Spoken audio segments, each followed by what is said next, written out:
গাজায় ইসরায়েলি আগ্রাসনের প্রতিবাদে যুক্তরাষ্ট্রের বিভিন্ন বিশ্ববিদ্যালয়ে বিক্ষোভ অব্যাহত রয়েছে।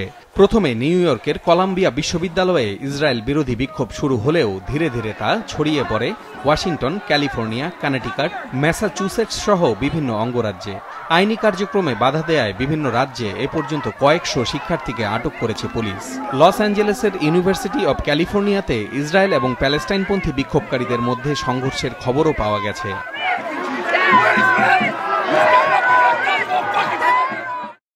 গাজার বেশিরভাগ এলাকাতেই হামলার পর থেকে সাধারণ প্যালেস্টাইনিরা আশ্রয় নিয়েছে মিশর সীমান্তবর্তী রাফা এলাকায়। সেখানেও গেল এক সপ্তাহ ধরে বেশ কয়েকবার হামলা চালিয়েছে ইসরায়েলি সেনারা। রাফায় বড় ধরনের ইসরায়েলি অভিযান একমাত্র যুক্তরাষ্ট্রই ঠেকাতে পারে বলে মন্তব্য করেছেন প্যালেস্টাইনের president Mahmoud Abbas.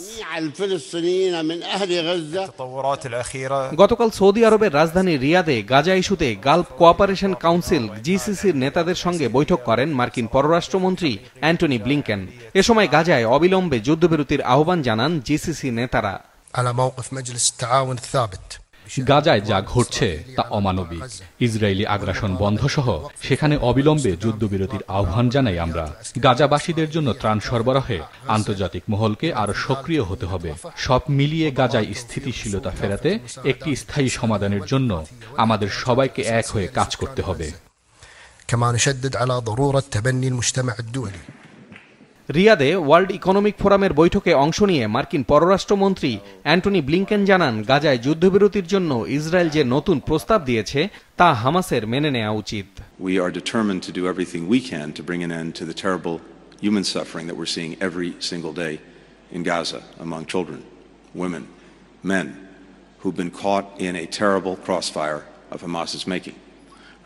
And so maximizing protection of civilians, maximizing the support that gets to them. This is very much our focus. Now, the quickest way to bring this to an end is to get to a ceasefire and the release of hostages.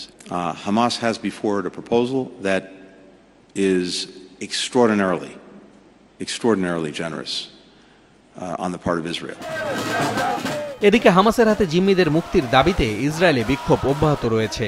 Tel Aviv ও জেরুজালেমে আয়োজিত সমাবেশে হামাসের সঙ্গে চুক্তিতে পৌঁছাতে ব্যর্থ হওয়ায় প্রধানমন্ত্রী বেনিয়ামিন নেতানিয়াহুর তীব্র সমালোচনা করেন বিক্ষোভকারীরা। এ সময় নেতানিয়াহুর পদত্যাগও দাবি করেন তারা।